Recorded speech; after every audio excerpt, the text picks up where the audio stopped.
السلام عليكم. قصة النهاردة ترجع لسنة 2008. كان في ست بترعى غنم كبيرة في السن يعني. الست دي كانت ماشية في طريق جبلي فوق جبل عالي، وكان وقتها الساعة حوالي 6 الصبح. وفجأة بصت تحت لقيت حاجة متغطية ببطانية، حد نايم مثلا أو حاجة، فقلقت لأن المكان دوت ما ينفعش حد ينام فيه يعني. فنزلت بين الصخور عشان تحاول تشوف فيه ايه. المهم نزلت وراحت شالت الغطا، بصت لقيت بنت جميلة جدا بكامل اناقتها كأنها في يوم فرحها، ومقتولة ب5 رصاصات في صدرها. لما شافت البنت قعدت تعيط جدا، اللي هو يعني البنت جميلة جدا وصغيرة، ازاي حد ممكن يعمل فيها كده؟ جريت الست العجوزة على شيخ البلد. الشيخ دوت هو صاحب الجبل أصلا، وهو كبير المشايخ، والحكومة متولياه ان هو يعني ايه يحل مشاكل أهل البلد وكده، وليه سلطة. المهم راحت قالت له: يا شيخنا والله أنا شفت بنت جميلة مقتولة، وحكت له كل اللي حصل. الشيخ سمع منها وراح بلغ الحكومة، وطلع هو واللي شغالين معاه عشان يشوفوا ايه الموضوع يعني. راحوا هناك قبل الحكومة، وقال لهم طبعا محدش هو اللي يقدر يكشف الجثة وكده، لان عندهم ده ممنوع في العرف بتاع بلدهم ان حد يشوف حاجة زي كده. هو شاف شال الغطا، شاف البنت، راح لقى ان هي مش من البلد اصلا ومحدش عارفها. والحكومة جت رفعت البصمات وبصت على الدنيا، وراحوا على القسم، راحوا يسألوا يعني يشوفوا إذا كان في أي بلاغات عن اختفاء بنت أو حاجة. ما لقيوش خالص حاجة تخص الموضوع دوت. الحكومة قررت إن هي ما تدفنش الجثة إلا لو لقوا أهلها ويعرفوا إيه القصة. شالوها في التلاجة عندهم. عدى أكتر من شهر والبنت لسه في التلاجة.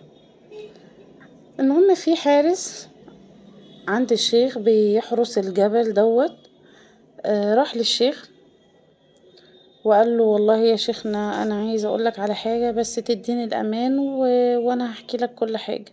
الشيخ قال له: في ايه اللي حصل؟ قال له: عندي حاجه ممكن تكون تخص البنت اللي اتقتلت، بس انا مش عارف يعني ده بجد ولا انا ممكن اكون اختلط عليا الامر يعني. قال له: احكي بسرعه، اوعى تكون انت اللي متورط في قتلها. قال له: لا والله يا شيخنا انا ما عملتش حاجه، بس انا هحكي لك اللي حصل. قال له: قبل شهرين من ما تلاقوا الجثة، يعني من 3 شهور، انا كنت بلف حوالين الجبل عشان الحراسة.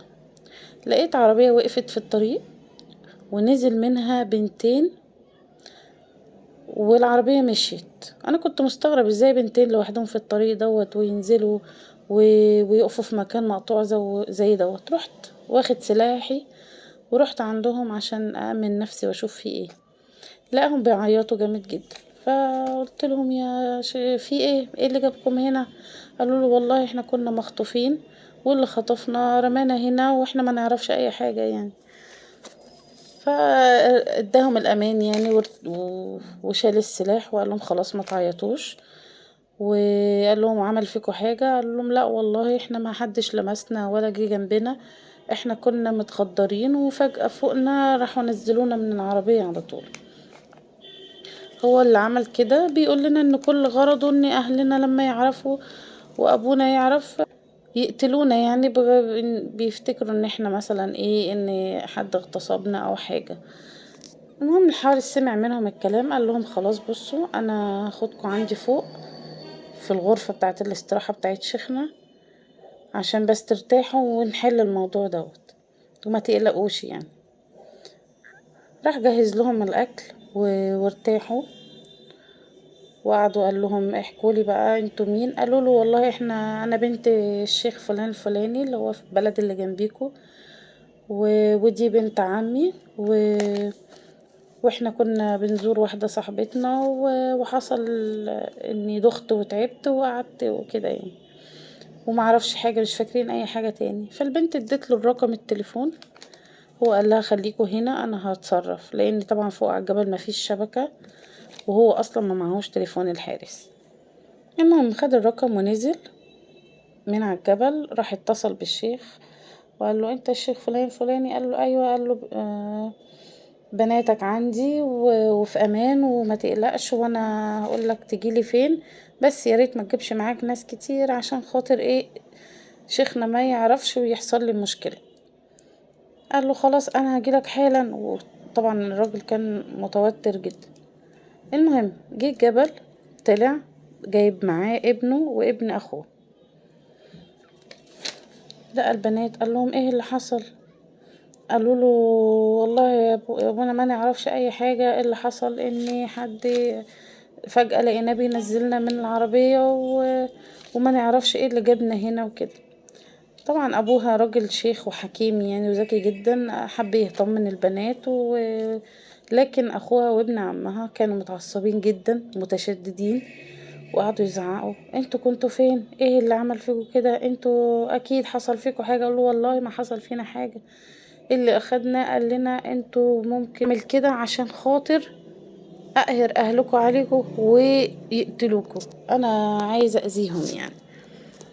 والشيخ قال لولاده محدش ليه دعوة بالبنات، احنا المفروض ندور على مين اللي عمل كده، هما ملهمش ذنب. واخدوا البنات ورادوا الحارس ومشي.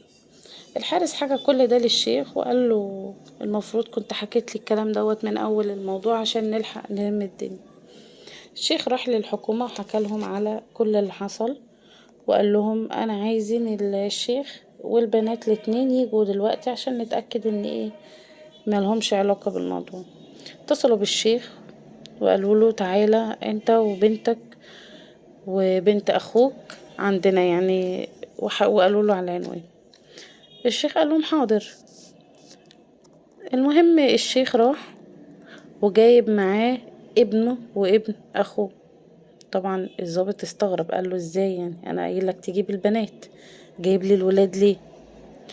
قال له بنتي وبنت اخويا اتقتلوا، وابني وابن اخويا هما اللي قتلوهم. الضابط طبعا استغرب، اللي هو ازاي يعني انت جاي تبلغ عن جريمة قتل تانية واحنا من القصة. وقال لهم لما الحارس لقى البنات وطلعوا الحمد لله سالمين مفيش حاجة اذتهم، ولادي ما اقتنعوش وقالوا لا اكيد حد اذاهم. سكتوا، وانا حاولت ابعد البنات عنهم فترة وان هم ما يحاولوش يأذوهم ولا يضايقوهم لحد ما فرح بنتي قرب. وجي يوم الفرح بنتي اخوها اخدها وقال لها هنطلع مشوار هدية ليك عشان فرحك. هو كان متفق مع ابن عمها يعمل كده مع اخته. الولد خايف لحسن تكون البنت فعلا تم اغتصابها، بالذات كمان ان اللي هياخدها ابن عمهم التاني، وده حد في ما بينهم مشاكل، ولو هي البنت كانت فيها حاجة كان هيفضحهم في البلد كلها. اخوها وابن عمها خدوهم هي والبنت وطلعوا بيهم على الجبل، واتفقوا ان كل واحد يقتل التانية، يعني ابن عمها يقتل بنت عمه وهو الولد يقتل بنت عمه التاني. المهم قتلوهم ورموهم، واحدة في الجبل والتانية ورا الجبل. ورجعوا لأهلهم وقالوا لهم احنا قتلناهم لان شكينا ان سلوكهم مش مظبوط. طبعا اهلهم اتبروا منهم وحصلت مشاكل كتيرة جدا وحاولوا يكتموا على الموضوع لحد ما الحكومة طلبتهم.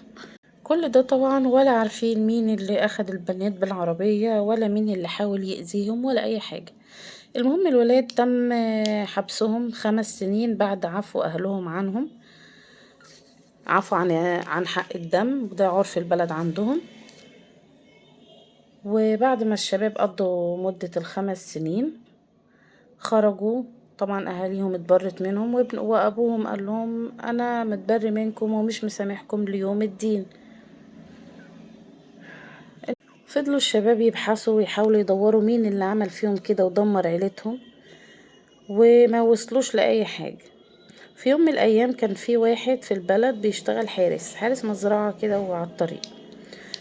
المزرعة دي فيها استراحة بيتجمعوا فيها الشباب ويسهروا ويشربوا براحتهم بقى لحد الصبح. واحد منهم شرب جامد، ما كانش دريان بنفسه طبعا بيقول ايه، فبيقول والله انا لعبت بيهم وعملت فيهم كذا وكذا وشربت من دمهم وشردت العيلة وحبست ابنهم وخليتهم قتلوا البنات، والله انا استاذ، انا اخدت حقي. المهم حارس حس كده ان هو من كلامه بيلمح عن العيلة دي، استدرجه في الكلام، يقول له ايه اللي حصل، انت جامد قوي كده، انت عملت ايه؟ قال له انا اللي خليتهم عملوا كده. بتتكلم على عيلة الشيخ فلاني؟ قال له ايوه، انا يرفضوني، انا لما اجي اطلب بنتهم للجواز انا يرفضوني، لا انا خلاص دمرت العيلة دي كلها وخلاص اخدت حقي منهم. المهم الحارس دوت راح لاخو البنت، حكاله طبعا اللي حصل وقال له فلان الفلاني قال كذا كذا كذا. قال والله الشخص ده اتقدم لاختي واحنا رفضناه لان احنا شيوخ ومعروفين في البلد، وهو على قده ومش معروف، فاضطرينا ان احنا نرفضه يعني. الولد اخد ابن عمه وراحوا جابوا الولد دوت وحبسوه وكتفوه، وقال له بص انت كده كده ميت، لازم تحكي لنا ايه اللي حصل كله من الاول.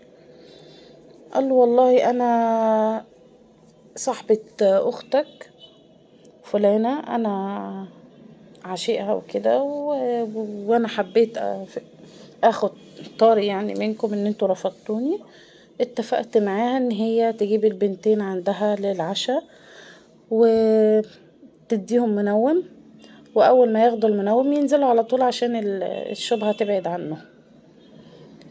حصل طبعا وانا كنت مراقب الموضوع من بعيد، اول ما البنات نزلوا فضلت ماشي وراهم، لقيتهم داخوا قعدوا على جنب، رحت انا جاية انا وواحد صاحبي وخدتهم بالعربية ورميناهم في الجبل وبس، واحنا لا اذيناهم ولا عملنا فيهم اي حاجة ولا اي حاجة خالص، احنا بس حبينا ان احنا ننتقم منكم. طبعا الحقيقة بانت وعرفوا ان البنات كانت مظلومة وان هما فعلا ما كانوش عملوا حاجة غلط، وراحوا قاتلين الشاب دوت وعشيقتهم مع بعض. وخلصت قصتنا النهارده.